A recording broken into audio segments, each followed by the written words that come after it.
Haworth. There was a cold wind this afternoon, but the sun shone for an hour or two. I walked out on the moors behind the house.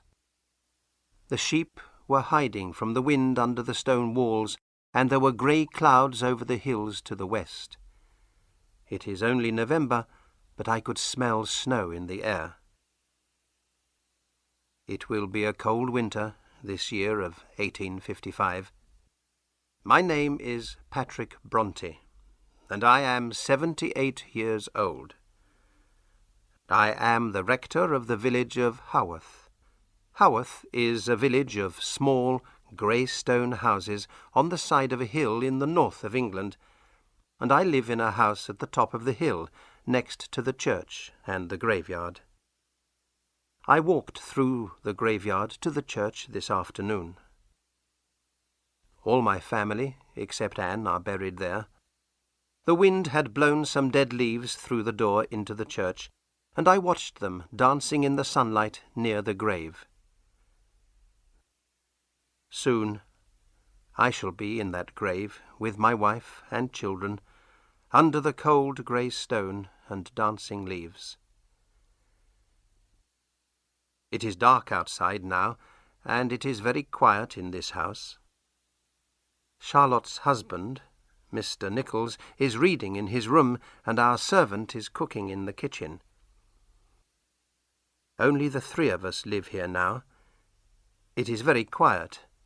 I can hear the sounds of the wood burning in the fire, and the big clock on the stairs.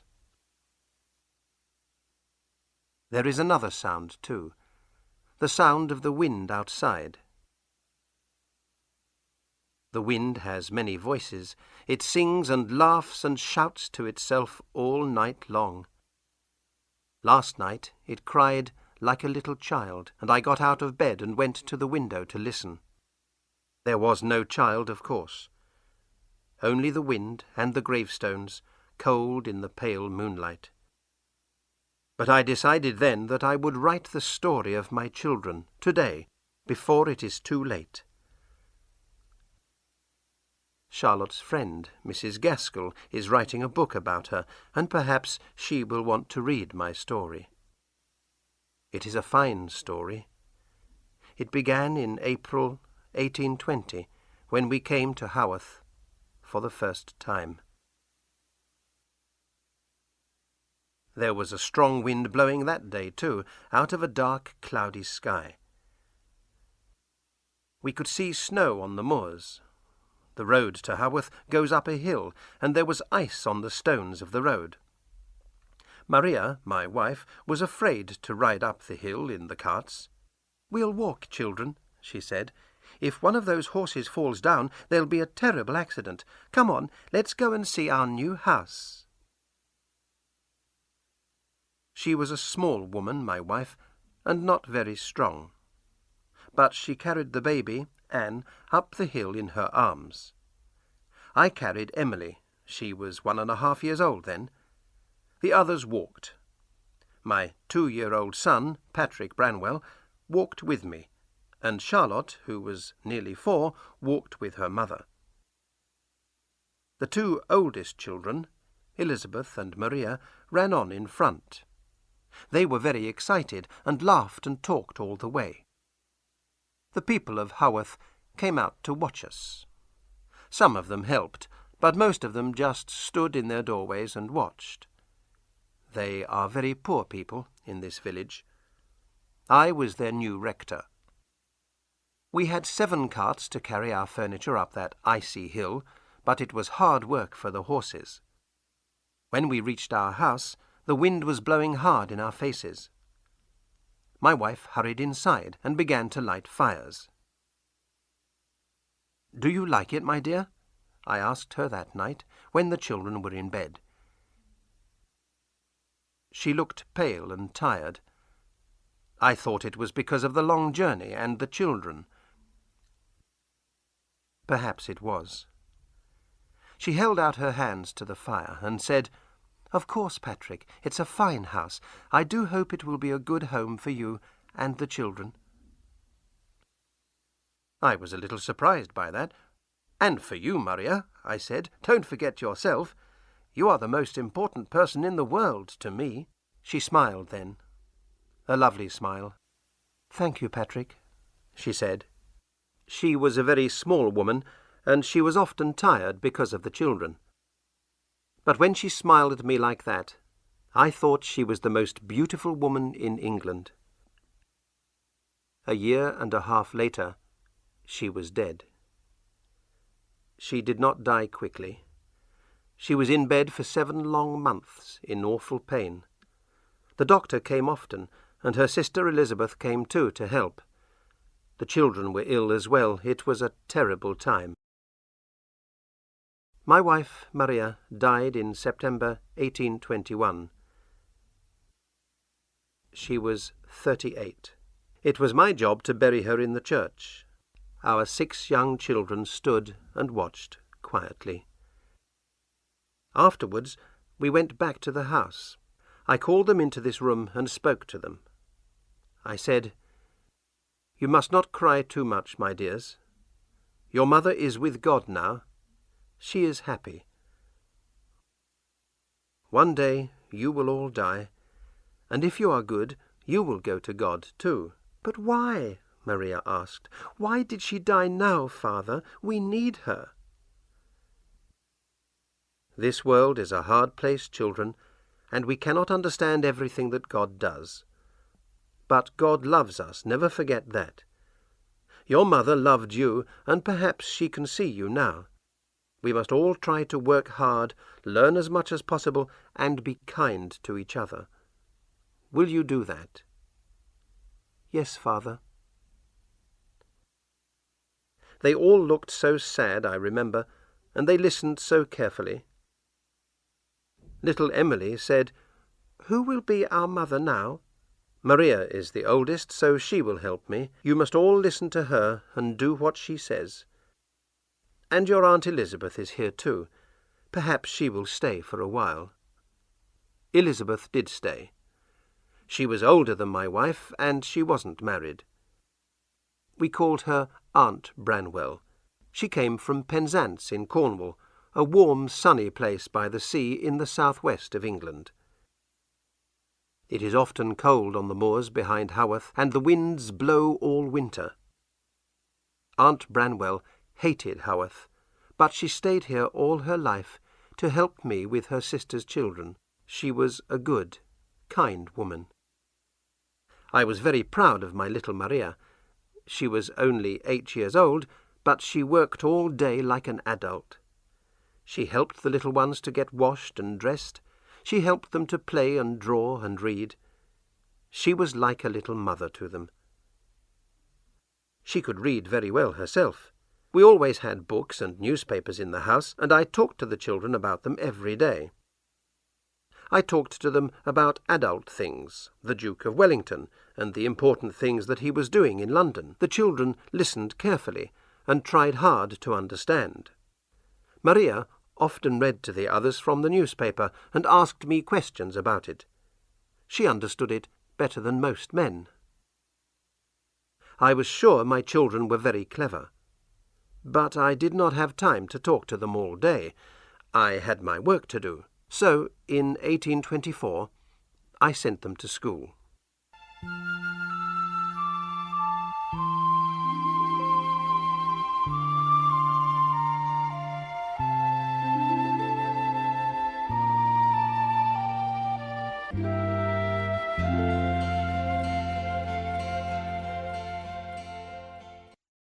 Cowan Bridge School. I was born in a small house in Ireland. There were only 2 rooms in our house, and I had 9 brothers and sisters.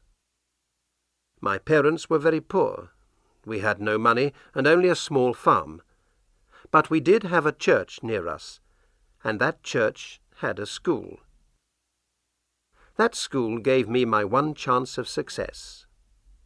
I worked very hard there, and when I was 16 I became a teacher. Then I went to St. John's College, Cambridge, to study some more. I became a curate. When I married, I was able to get a good job and a house for my family. I got all that because I worked so hard at school. I wanted my children to go to the best school that I could find. Cowan Bridge School was a school for the daughters of churchmen. It belonged to a churchman, Mr. Wilson. He was a good man, I thought. I liked the school, and it was not too expensive. So, in July 1824, I took Maria and Elizabeth there.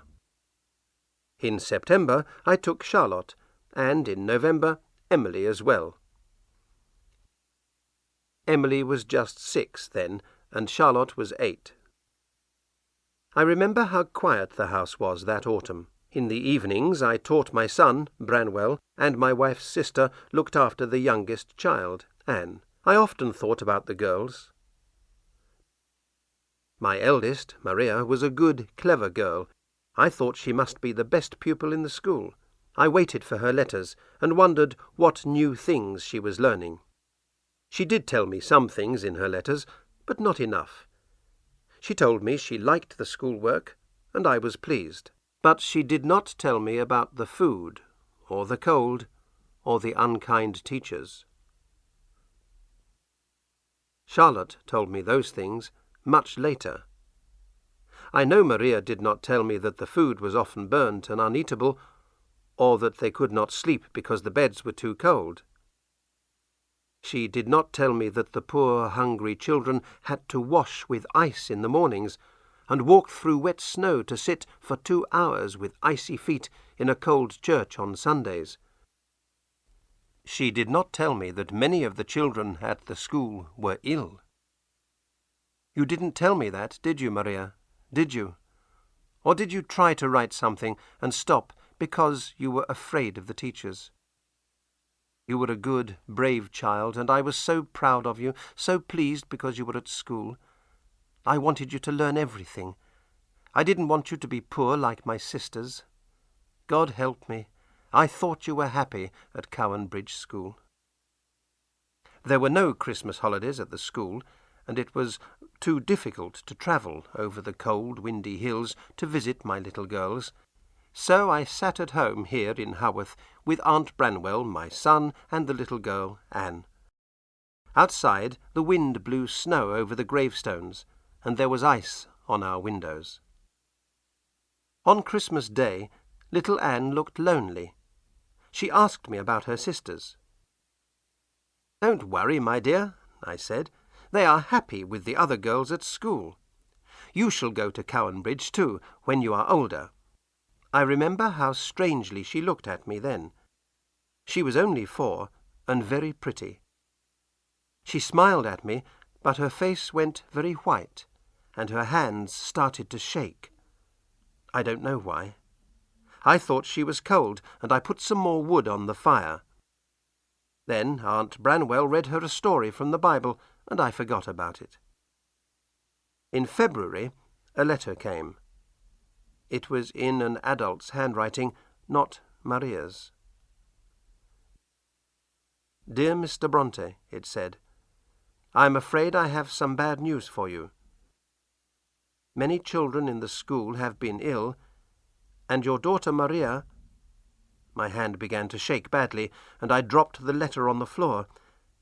As I picked it up, I could see only one word: dead. If your daughter Maria does not come home soon, she will be dead. I went over the hills to bring her back. My Maria was in a small bed in a cold room upstairs, coughing badly. Elizabeth and Charlotte and Emily stood beside her, waiting for me. They looked so sad and ill and frightened. I remember the big eyes in their small white faces. But I did not bring them home then. The school doctor said it was not necessary. So I took Maria home across the cold, windy moors to Haworth. I sat beside her in the coach and held her hand all the way.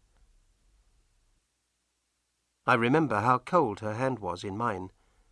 Thin, cold fingers that did not move at all.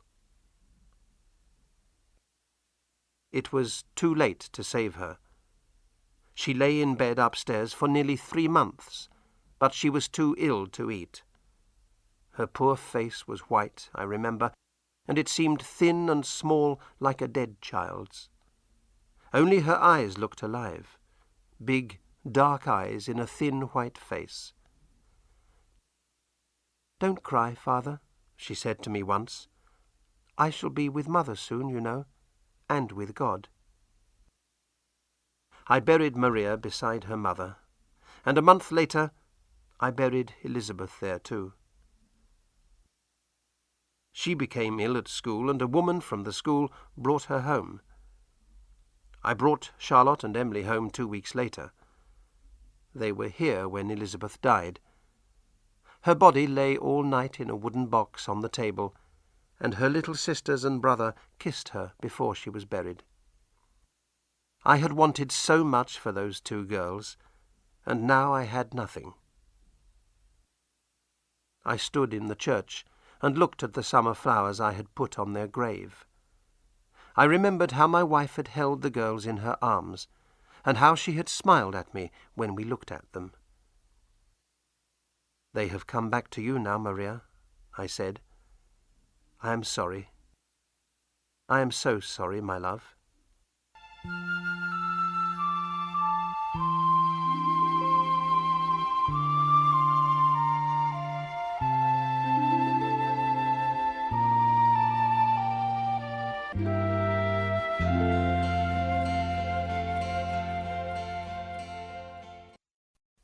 The Little Books.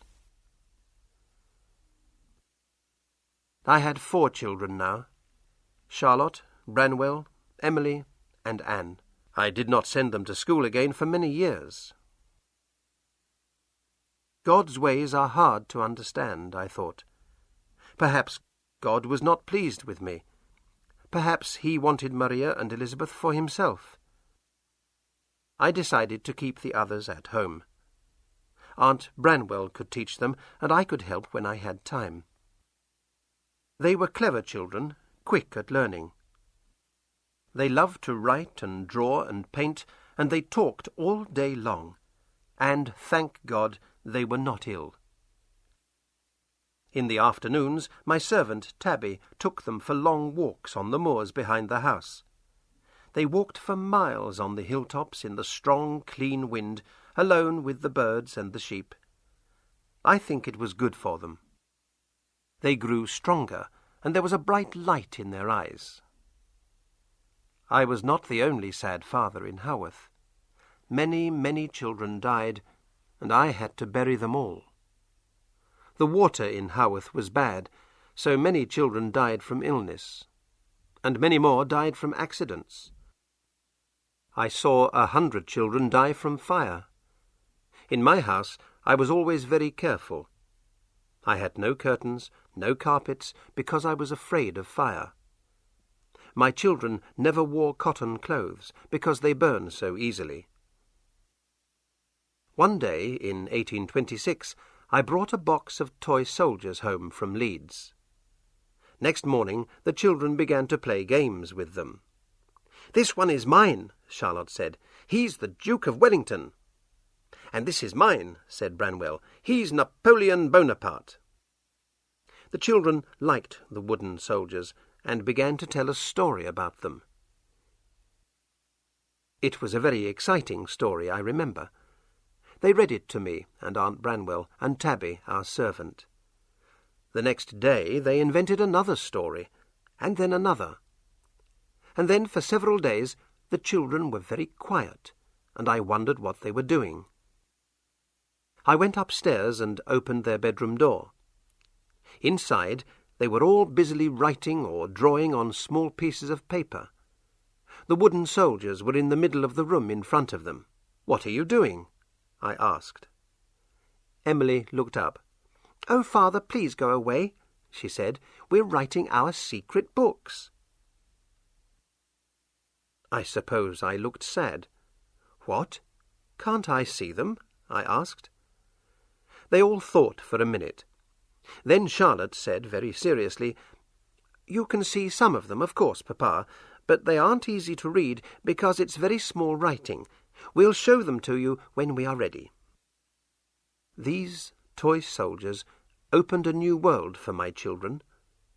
They showed me some of their stories, but there were hundreds that they kept secret. They all began writing so young. Charlotte, the oldest, was only 10, and Emily was 8. I don't think they ever stopped. Mr. Nichols has all Charlotte's little books now in a cupboard in his room. Some of them are no more than 5 or 6 centimetres high. They are beautifully made, and full of small pictures and tiny writing. There is one on my desk now, but I can't read it. My eyes are too bad. Charlotte and Branwell wrote about a country called Angria, while Emily and Anne wrote about a land called Gondal. The people in those countries fought battles and fell in love and wrote letters and poems. My children wrote these poems and letters, and they wrote books about Angria and Gondal.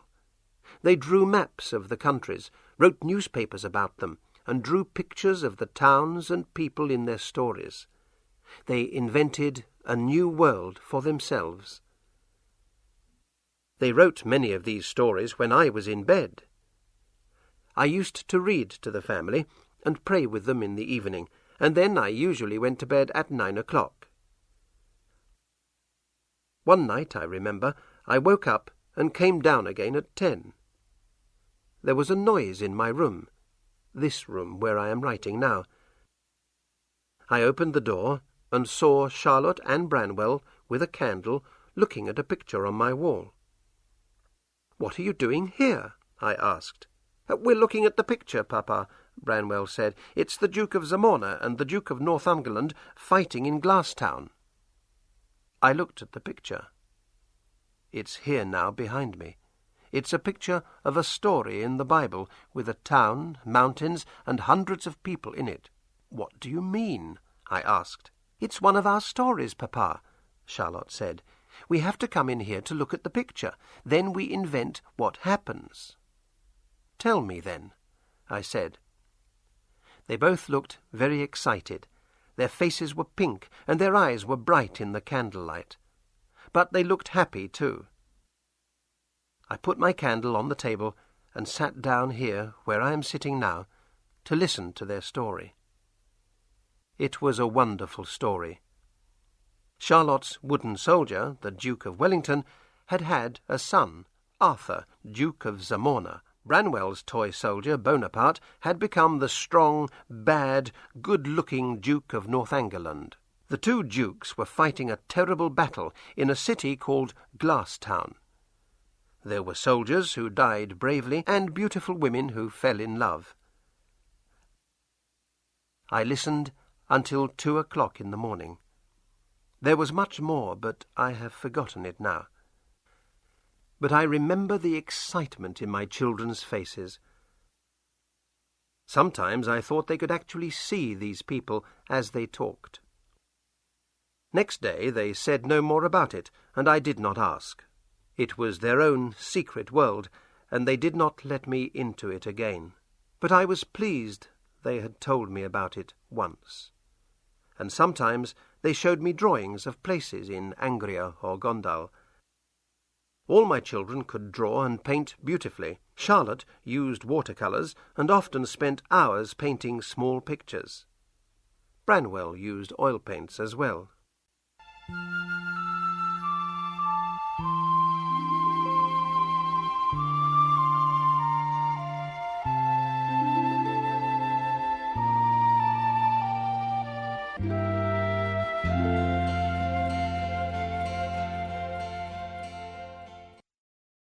Growing up. When Branwell was 14 or 15, he did a lot of oil paintings. He painted people in the village, and it was easy to recognize the faces in the pictures. Later, he did a fine painting of his 3 sisters. I was very proud of him. We all decided he would become a famous artist. Charlotte went to school again when she was 15. It was a much better school, Miss Wooler's school at Roe Head. I don't think Charlotte liked school, but she wanted to be a teacher, a governess, so she worked hard. I taught Branwell at home, and Aunt Branwell taught Emily and Anne. The girls and Branwell were learning to play the piano, and Branwell played the music in church. Emily and Anne had dogs, and they used to take them for walks on the moors. Anne's dog was called Flossie, and Emily had a big strong one called Keeper. Keeper went everywhere with her. I think Emily loved that dog more than any person. Emily was sometimes a difficult child. She was very shy and did not often speak to anyone outside the family. When she was older, I sent her to school with Charlotte, but she hated it, so I brought her home and sent Anne instead. Branwell was not shy. He could talk to anyone for hours. Everyone in Haworth liked him.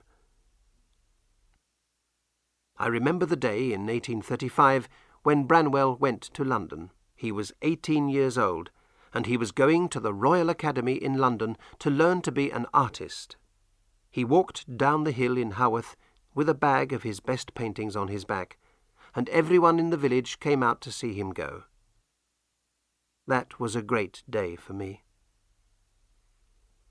Something terrible happened in London, but I don't know what it was. Branwell came back 2 weeks later, his face white, his clothes dirty.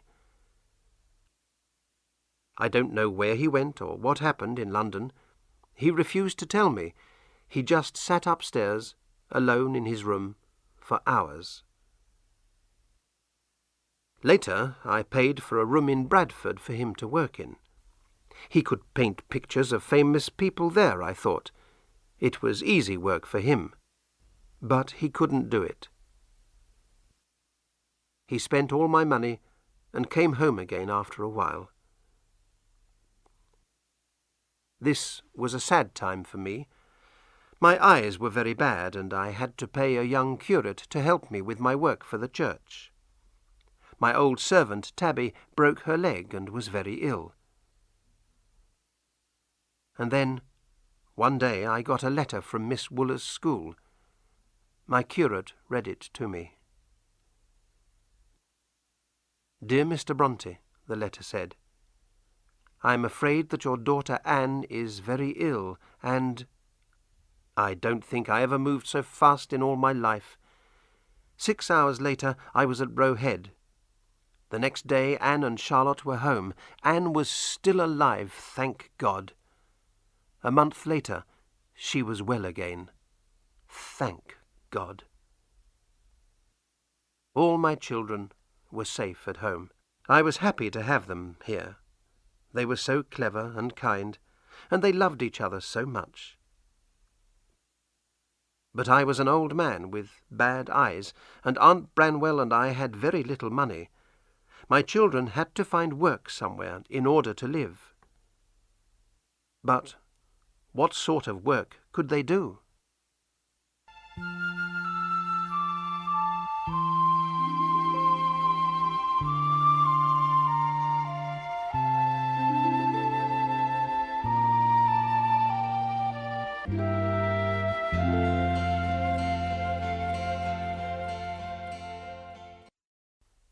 Looking for work.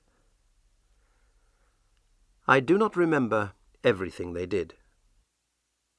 Charlotte and Anne worked as governesses for some months, teaching rich children in big houses, and Branwell got a job like that too, for a while. But they didn't like their work. At home my children were full of talk and laughter, but away from home they were shy, quiet, unhappy.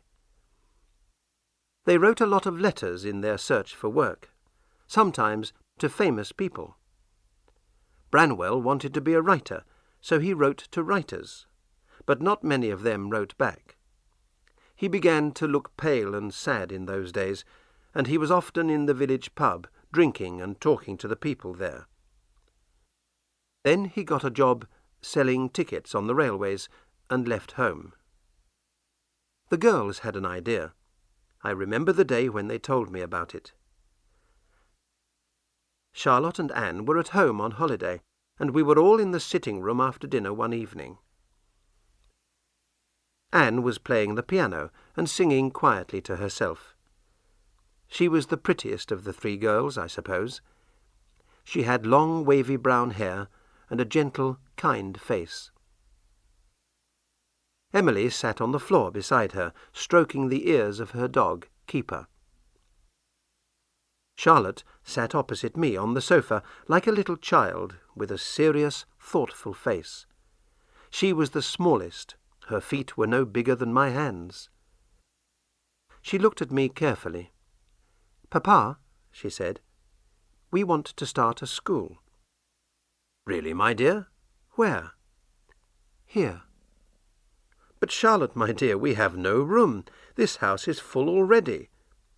"Oh, but we could change the house, Papa. We could build a schoolroom."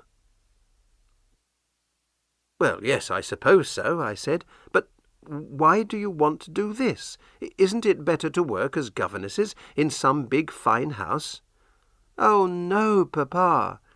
All three girls spoke at once. Anne had stopped playing, and Emily looked very angry and frightening. I could see they had thought hard about this.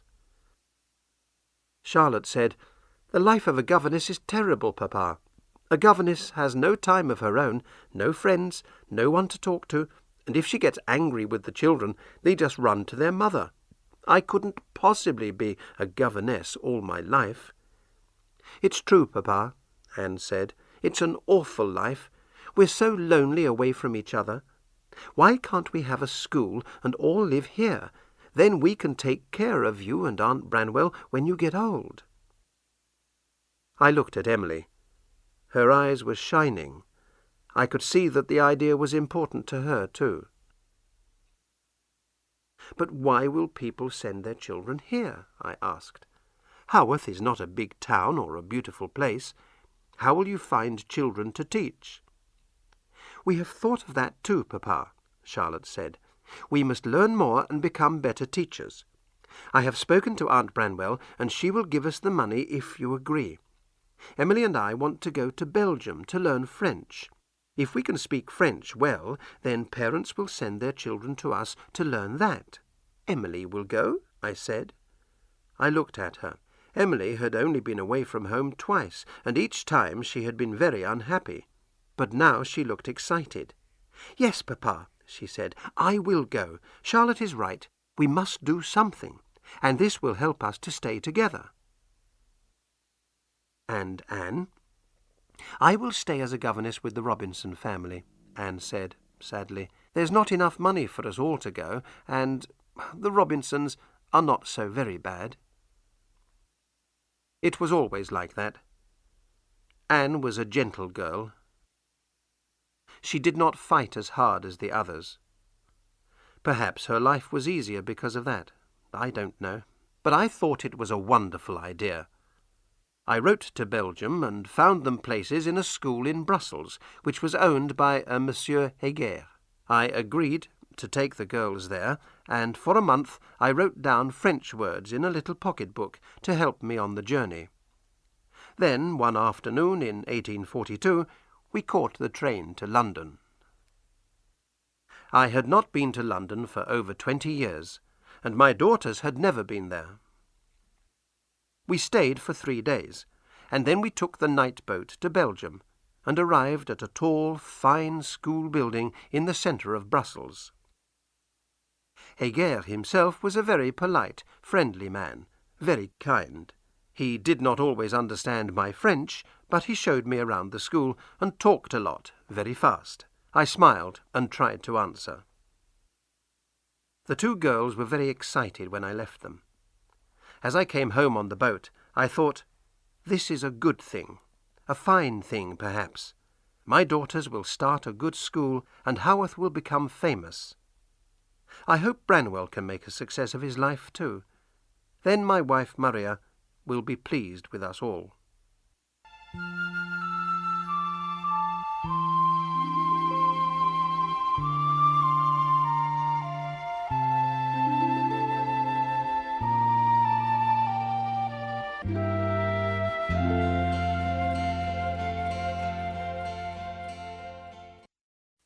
Monsieur Heger and Mrs. Robinson.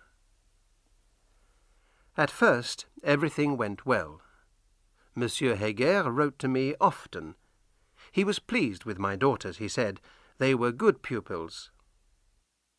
But life at home in Haworth was hard. My curate died, and Aunt Branwell became very ill. Emily and Charlotte came home to see her, but she was dead before they arrived. She was a good woman, Elizabeth Branwell. She kept my home for more than 20 years, and she taught my daughters everything she knew. But she never liked Haworth, I am sure of that. She said it was a cold, miserable place. I hope that God has found somewhere warm and comfortable for her now. But how could I live without her? My eyes were now very bad, and I could not see to read. And our servant, Tabby, was older than I was. Anne could not help me. She was a governess for the Robinson family, and now Branwell had a job there too, teaching their young son. So Charlotte went back to Brussels alone, this time as a teacher in Monsieur Heger's school. Emily stayed at home to cook and clean for me. She did not like Brussels, she said. She was happy to do the housework and live at home with Tabby and me. She was a strange, quiet girl, Emily. She was the tallest of the girls, and in some ways she was as strong as a man. She loved to walk by herself on the wild, lonely moors, with her dog Keeper running by her side. Sometimes I saw her there, singing or talking quietly to herself, and I thought perhaps she could see the people in her secret world of Gondal, and was talking to them. I know that she spent a lot of time writing alone in her room. And when Anne was at home, she and Emily often talked and wrote about the world of Gondal together. There were sometimes dangerous people near Haworth, so I always had a gun in the house. Before my eyes were bad, I taught Emily to shoot. She loved that. Sometimes I used to practice shooting in the garden while she was making bread in the kitchen. I shot first, then I called Emily. She came out, cleaned her hands, picked up the gun, shot, and went back in to finish the bread. She was much better at shooting than I was. But by 1844 my eyes were too bad for shooting. Emily cooked, cleaned the house, played the piano, and almost every day she went for long walks on the moors with her dog Keeper. She loved that dog, but she could be very hard with him too. We did not let him go upstairs, but one day Tabby found him on my bed. Emily was very angry. Her face was white and hard. Keeper was a big, strong dog, but she pulled him downstairs and hit him again and again until the dog was nearly blind. Then she gently washed his cuts herself. He never went upstairs again. Charlotte was another year in Brussels. When she came home, she was quiet and sad.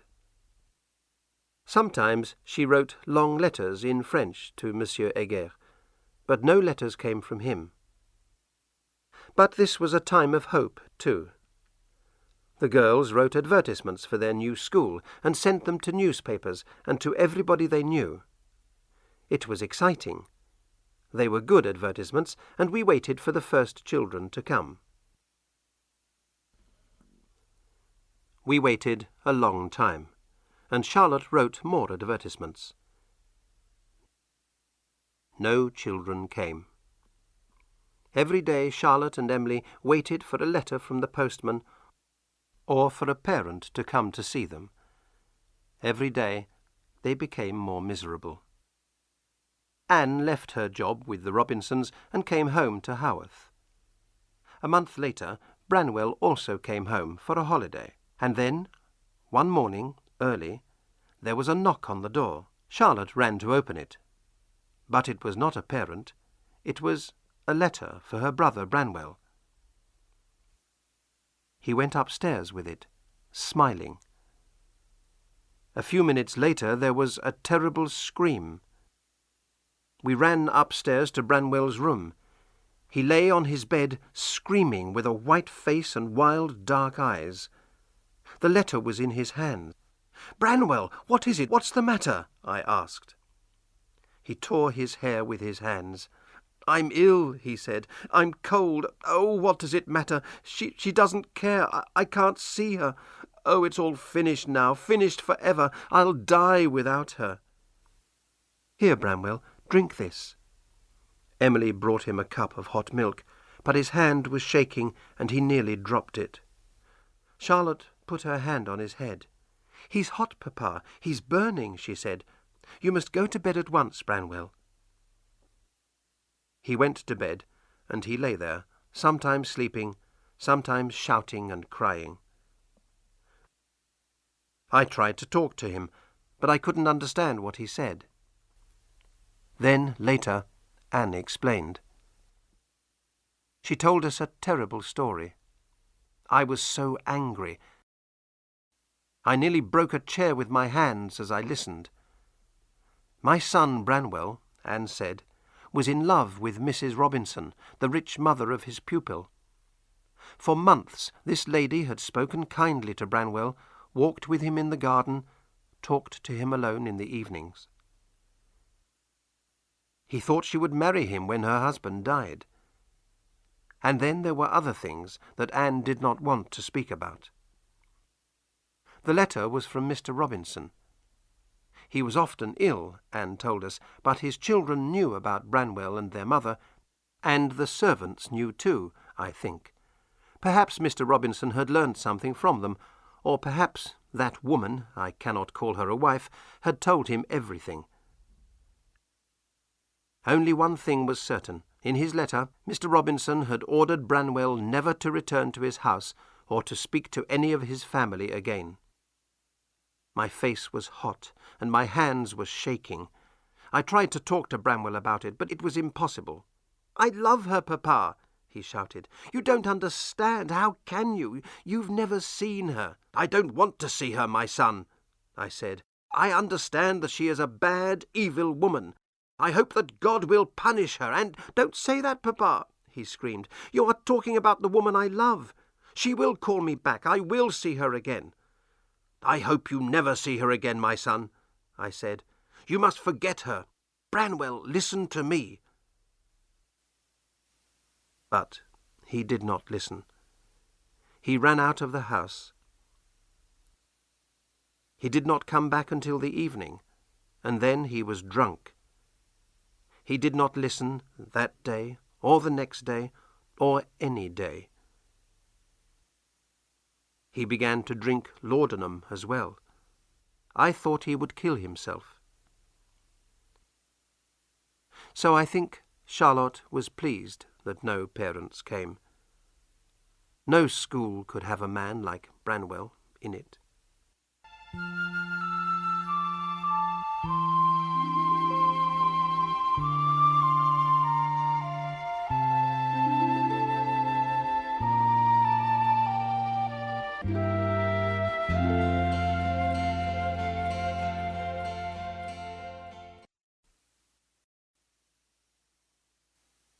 Currer, Ellis, and Acton Bell.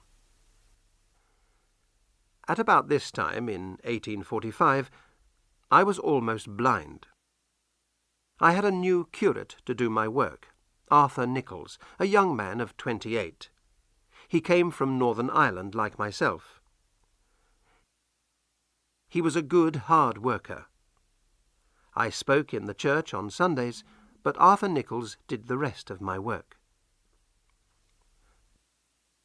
Branwell became worse and worse. Mr. Robinson died in 1846, but Mrs. Robinson didn't marry Branwell. Oh, no. She was a cold, wicked woman. She sent my son Branwell away, and later married a rich old man. And so Branwell spent more and more time drinking and taking laudanum and walking alone on the moors. When you are blind, you listen to things very carefully. I used to sit alone in my room and listen to the sounds of the wind outside the house. The wind talks and whispers and sings. It has many voices.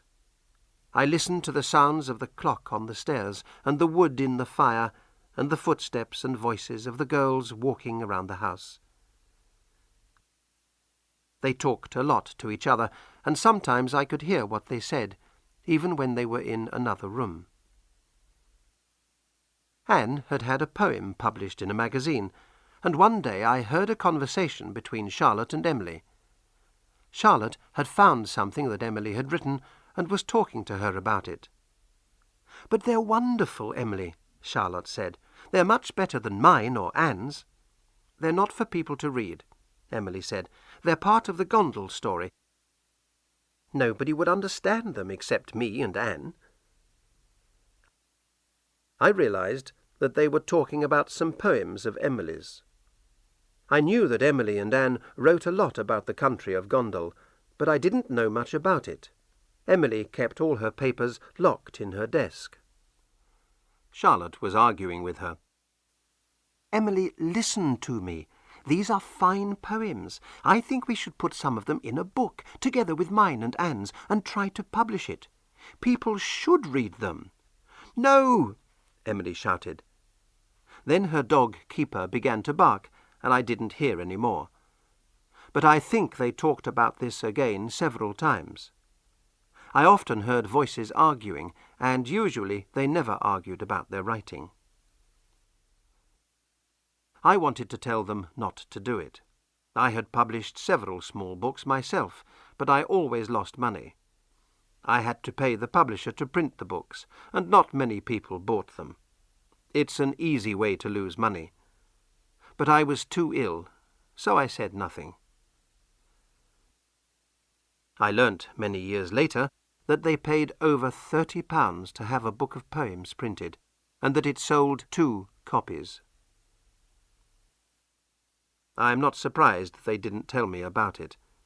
We had very little money in our house. I began to feel that there was something wrong with my head as well as my eyes. Several times the postman brought an old packet to our house, which was addressed to a man called Currer Bell. I told him that no Currer Bell lived in Haworth and sent him away. But then, a month or 2 later, he came back again with the same old packet. In the summer of 1846, Charlotte took me to see an eye doctor in Manchester. We stayed in rooms in the town. The doctor decided to operate on my eyes, and the next morning we got up early. I was afraid. Could I hold my head still while the doctor cut into my eyes with a knife? Perhaps the pain would be too terrible. Perhaps I would move or stand up or... Charlotte held my hand. As we left our rooms, we met a postman. "Good morning, miss," he said. "There's a packet here for Currer Bell." "Oh, thank you." Charlotte sounded sad, but she took the packet and put it in her room. She did not open it. Then we walked to the eye doctor's. The pain was terrible, but it was over in 15 minutes, and I didn't move. Afterwards, I had to lie on a bed in a dark room. We couldn't go home for a month. A nurse came sometimes, but Charlotte stayed with me all day. I asked her once about the packet. She said, "Oh, it's for a friend of mine, Papa. It had a letter for me in it. I have posted it away again now." I didn't understand, but I didn't ask again. I lay quietly on my bed most of the day, and Charlotte sat in the next room writing. She wrote very fast for many hours, and never put her pen down once. She seemed quiet, but strangely happy. I was happy too. The doctor had helped. I could see again. It was wonderful, The colours, the shapes of everything were beautiful. When we came back to Haworth, I could see everything clearly at last. Our home, the church, the graveyard, the moors, the faces of my Emily and Anne. And Branwell. Branwell's face looked terrible. White, thin, with big dark eyes and untidy hair. His clothes were dirty, he smelt, his hands shook. All the time he was either shouting or crying, and always, every day, he asked me for money. I let him sleep in my room at night, and he kept me awake for hours talking about Mrs. Robinson. I remembered his paintings, his stories, his happy childish laughter. My fine, clever son had become a drunken animal. The winter of 1846 was terribly cold.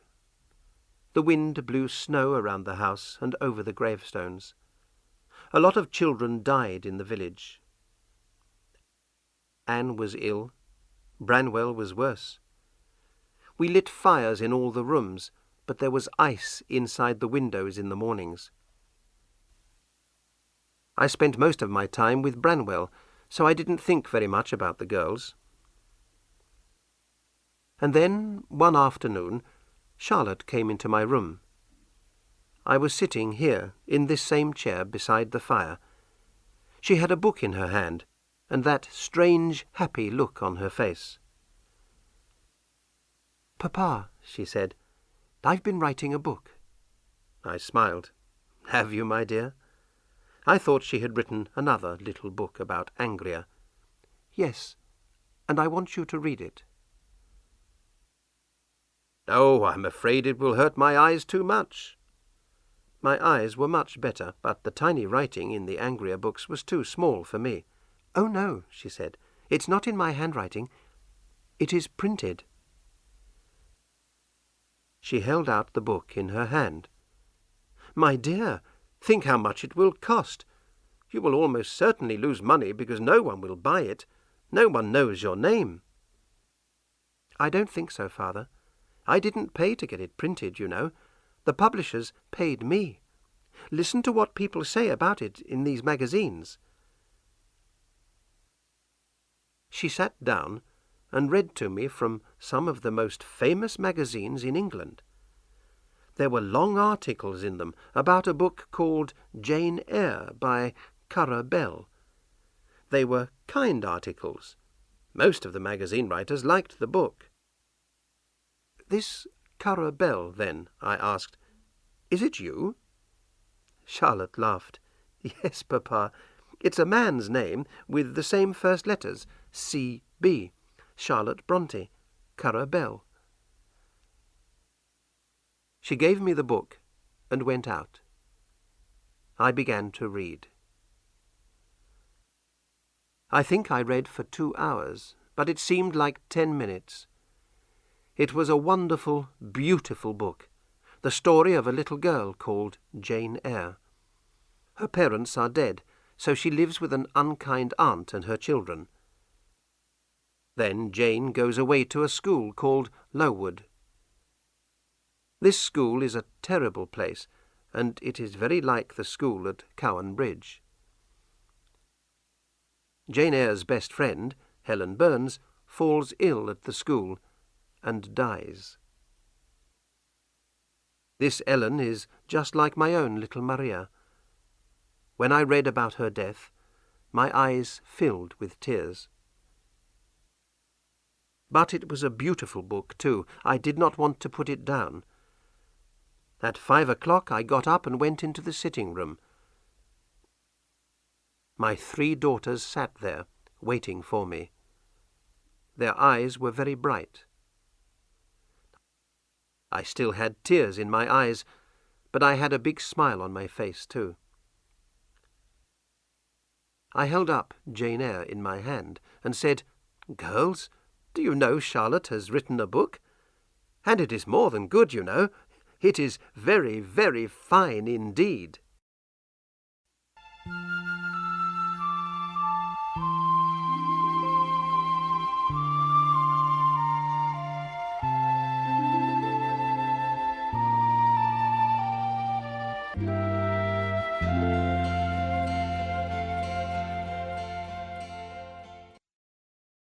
the best days and the worst days. Emily and Anne did know, of course. They had known about Charlotte's book for a long time. Jane Eyre was not the first book that Charlotte had sent to a publisher. Over a year ago she had written another book, The Professor, and sent it to one publisher after another. Each publisher had sent it back in a packet addressed to Currer Bell. And then Charlotte had sent it, in the same old packet, to another publisher, and then another, and got it back again. "Why didn't you change the paper on the packet, my dear?" I asked. Charlotte smiled. "I didn't think of it, Papa. The worst day was when we were in Manchester, going to the eye doctor. Do you remember? The packet came back then. That was the day before I started writing Jane Eyre." "Do you mean that you started writing Jane Eyre while I was lying in that dark room in Manchester?" "That's right, Papa." "But that's only 6 months ago, and here is the book in my hand." "Yes, Papa. The book was printed a month after I sent it to the publisher." "My dear, they decided very quickly that they liked it then." "I think they did, Papa. After all, it is a good book, isn't it?" She smiled at me. I don't think I have ever seen her so happy. She is a very small person, Charlotte, and not a beautiful woman, but when she smiles like that, her face shines like a fine painting. My wife, Maria, used to look like that sometimes when I first met her. I took her hand in mine. "It is a very good book, my dear. I cannot tell you how proud I am." She touched my hand. "Thank you, Papa." "But you must not be proud of me alone, you know. Anne and Emily—" "Oh, no, Charlotte, please," Emily said. But Charlotte did not stop. "Anne and Emily have written books too, books just as good as mine, and their books will soon be published as well. Let me introduce you, Papa. These young ladies are not your daughters. They are Acton Bell and Ellis Bell, brothers of the famous writer Currer Bell." Emily's face was bright red, but Anne and Charlotte started laughing. I was very surprised. "All 3 of you?" I said. But why do you use these strange names?" "Because people are stupid, Papa," Anne said. "No one thinks women can write good books, so we have used men's names instead. And now they say that Currer Bell is a writer who understands women very well." She laughed again. My dears, my dears! I held out my hands to them and kissed each one of them in turn. I don't know what to say. I am so pleased for you all. You have made your old papa happy today. Something in Emily's face stopped me. "Emily, you will let me read your book, won't you?" She thought for a moment. "Yes, Papa, of course, but it's very different from Charlotte's. I'm not sure you'll like it." "You yourself are very different from Charlotte, my dear, but I love you both. You must show me the book as soon as it comes, and you too, Anne." I read both their books that winter. They were very different. Anne's book, Agnes Grey, was the story of an unhappy governess. As I read it, I was sad to think how miserable Anne had been in a big house away from home where no one understood her. It was a good book, but it was harder to read than Jane Eyre. Emily's book was called Wuthering Heights. It was a terrible, frightening, wonderful story. There is love in it, and hate, and fear, and a man called Heathcliff who is strong and cruel like the devil himself. I read it late one night when the wind was screaming around the house, blowing snow against all the windows, and sometimes I was afraid. When I got up to go to bed, I saw Emily sitting quietly by the fire. She was stroking her big dog, Keeper, with one hand, and drawing a picture with the other. She looked like a quiet, gentle young woman, I thought, tall, pretty, and also there was something different about her, something very strange and very strong. There was something in her that was stronger than any of her sisters, even Charlotte. Something stronger than even me or her brother Branwell. Much stronger than Branwell. All that year, Branwell was very ill. He spent more and more time drinking. He slept most of the day and was awake half the night. His face was white, his hands shook when he tried to write. His sisters didn't tell him about their books or show him the new ones that they were writing. They were afraid that he would be unhappy about their success, because he had wanted to be a writer himself. He made life hard for all of us. In September 1848, he became very ill. He coughed all day and all night. He began to talk of death and asked us to pray with him. While we stood together, praying, he began to cough again. He fell to the ground. Emily and I put our arms around him, but he couldn't get up. There was blood on his mouth and on Emily's dress. When he stopped coughing, it was because he had stopped breathing. My only son was dead. We buried him in the church beside his mother and little sisters. It was a cold, rainy afternoon. There were dead, wet leaves in the graveyard, and the wind blew rain into our faces. I came back into the house soon afterwards, but Emily walked for an hour or two in the rain with her dog, Keeper.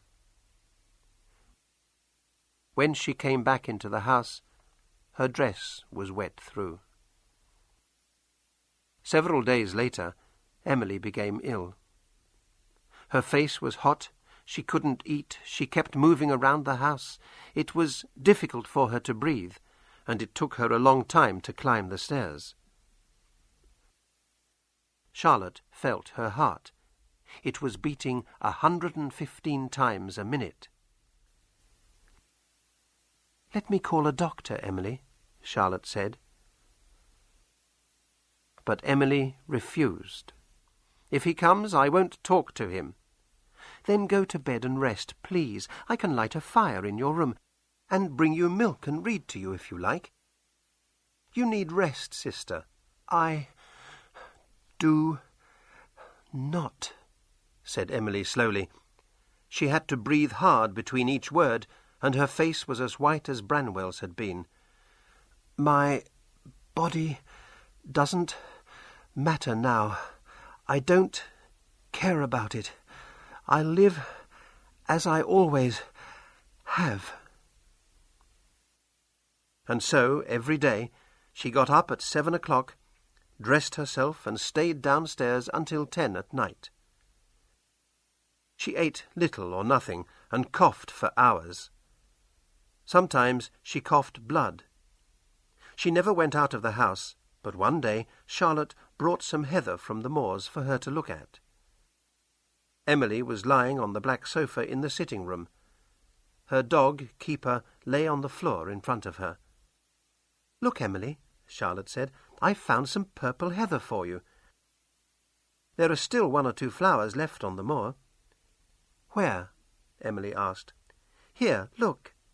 Charlotte held out the small, bright purple flower. Emily turned and looked at Charlotte, but I don't think she could see the heather. Her eyes were too bad. Charlotte put it in Emily's hand, but after a moment Emily dropped it on the floor. At last she said, Charlotte, I will see the doctor now, if he comes." Then she closed her eyes. Emily was so thin, and her white skin looked like paper. I knew it was too late, but I said to Anne, "Quick, put on your coat and fetch him now." We did not have long to wait. The doctor came, half an hour later, to tell us what we already knew. Emily, my daughter, was dead. 1848 was a year of funerals. I buried many children from the village that year. There was a lot of sadness in Haworth. As I came out of the church with the dead flowers from Emily's grave, I saw 3 other families walk past me. They had come to visit the graves of their own dead children. The people understood that their children were with God, but no one could explain that to Emily's dog keeper. He followed us to her funeral, and for weeks afterwards he lay outside her bedroom and howled.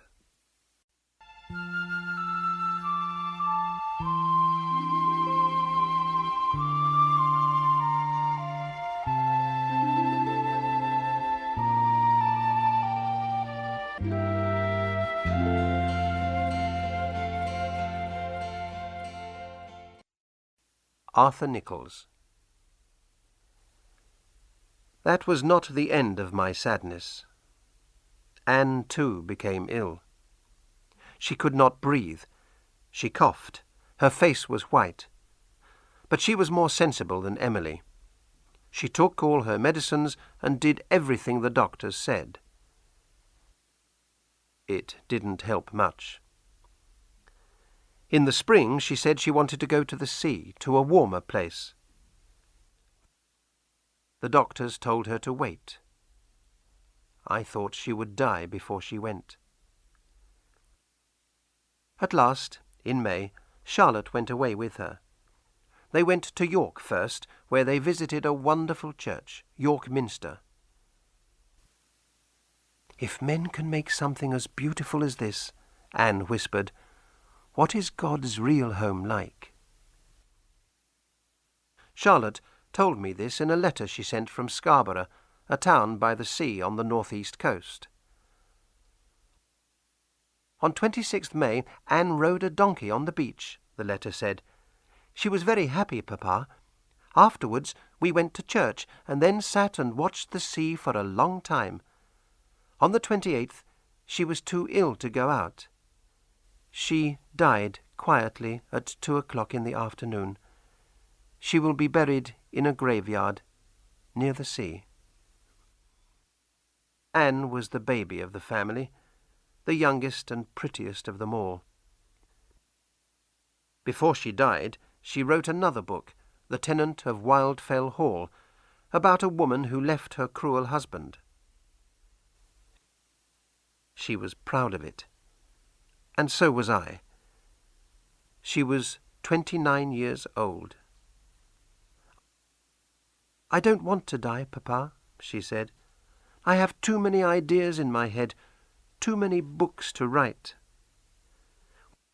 When Charlotte came home, the dogs barked happily. Perhaps they thought Anne and Emily and Branwell were coming home too. I don't know.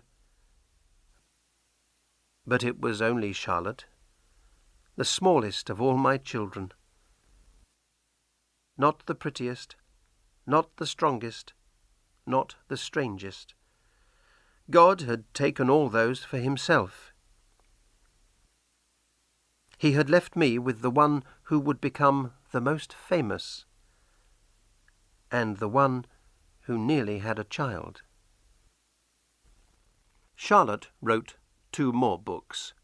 Shirley, about a strong, brave woman like her sister Emily, and Villette, about love between a teacher and a pupil. But Jane Eyre was her most famous book.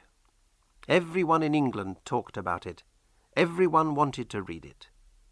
Charlotte went to London and met many famous writers. I was very pleased. I loved to hear about the people and places that she saw. But she always came back to Haworth. She didn't like to be with famous people very long, and this quiet place was her home. In 1852, just before Christmas, a terrible thing happened. I heard some of it from my room. My curate, Arthur Nichols, opened the door to Charlotte's sitting room and stood there. His face was white, and he was shaking. "Yes, Mr. Nichols," Charlotte said. "Do you want to come in?" "No, Miss Charlotte, that is, yes. I mean, I have something important to say to you." I heard his voice stop for a moment, and then he went on, "I have always felt strongly about you, Miss Charlotte, and my feelings are stronger, much stronger than you know, and, well, the fact is, Miss Charlotte, that I am asking you to be my wife." There was a long silence. I heard every word, and I felt cold and angry. Mr. Nichols was a good curate, but that was all. I paid him £100 a year to help me with my work, but he had no place in my house or in my daughter's bed. I stood up and opened my door. "Mr. Nichols!" He turned and looked at me. I could see Charlotte behind him. "You will leave this house at once, Mr. Nichols. I am very, very angry. You must not speak to my daughter again, ever.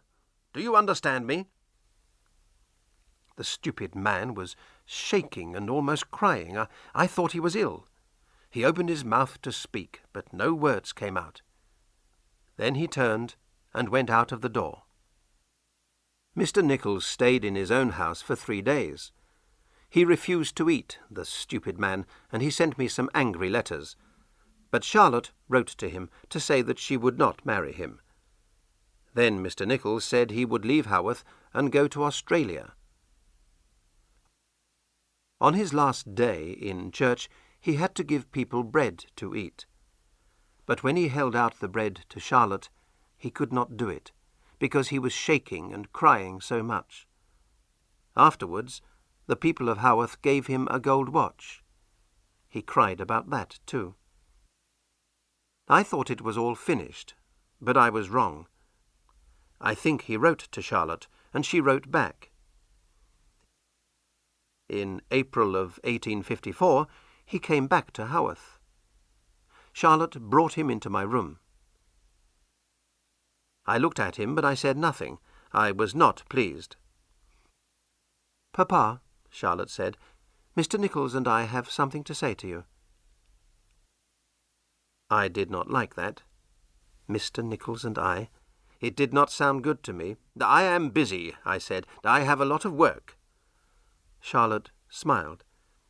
"That's because you don't have a good curate, Papa. When Mr. Nichols was here, your life was easy." "Perhaps," I said, "but he was going to Australia, I thought. Why haven't you gone, sir?" Mr. Nichols spoke for the first time. He looked very tall and proud, I thought. "There are 2 reasons, sir," he said. "First, because I have decided not to go to Australia. And also—" He stopped and looked down at Charlotte. She smiled up at him, and I felt my blood run cold. "And also because your daughter Charlotte and I would like to be married. We have come to ask you to agree." I don't remember what I said next.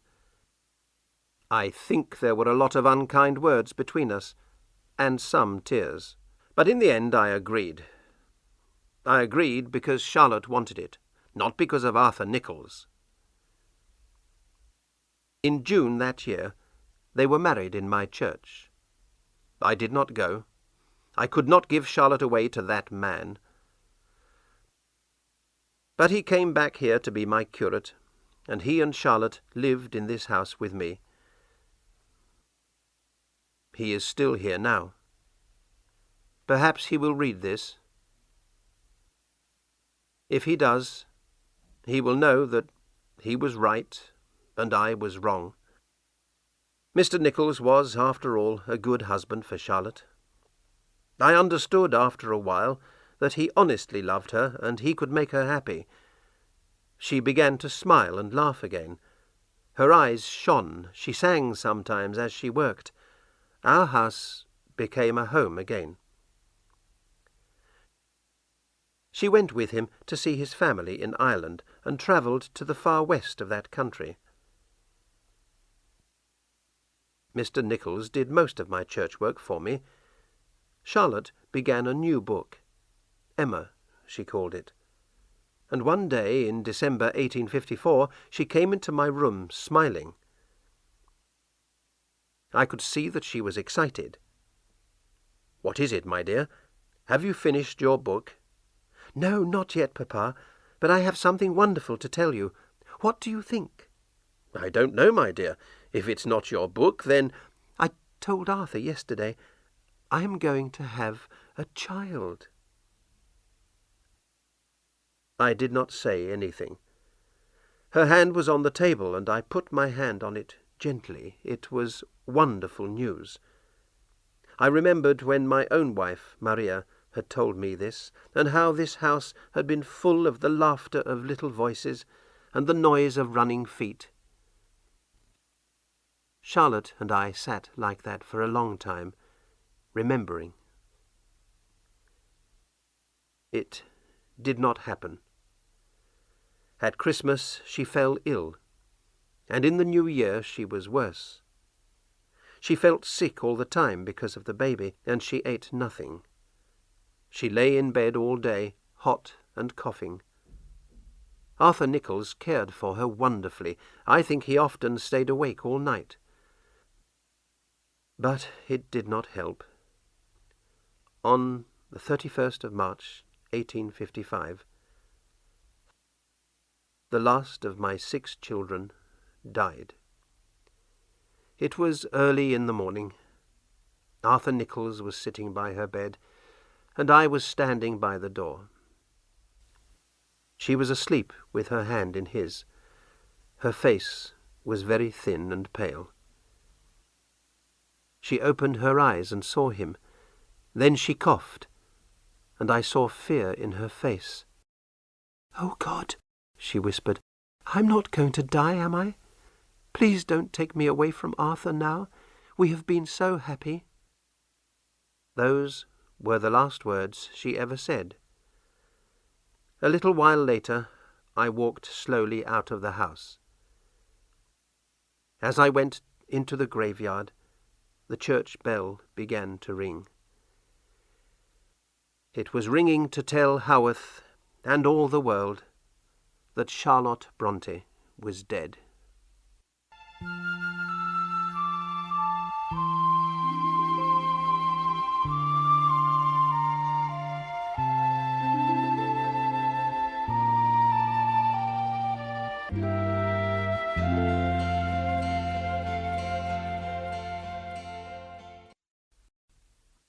Maria. And so now I have written it. It is 3 o'clock in the morning. The house is very quiet, and the wind has stopped. I can hear the sound of the wood burning in the fire, and the clock on the stairs. Somewhere upstairs, Arthur Nichols is sleeping quietly. I know that Charlotte's friend, Mrs. Gaskell, has nearly finished her book about Charlotte. Perhaps I will show her what I have written. Perhaps. But I don't think so. I wrote to her before and answered her questions, and that is enough. She is a writer. She can write her own book. I will keep this book in my desk, for myself, and perhaps for Arthur Nichols. There is no need for other people to read it. My daughter Charlotte is famous already, and when Mrs. Gaskell has written about her, she will be more famous still. I wish my wife Maria could read Charlotte's books, and Emily's, and Anne's. Perhaps she can. We had some fine children, didn't we, Maria? I wonder if she can hear me. It is a fine night, now that the wind has stopped. There is a bright moon, and the sky is full of stars.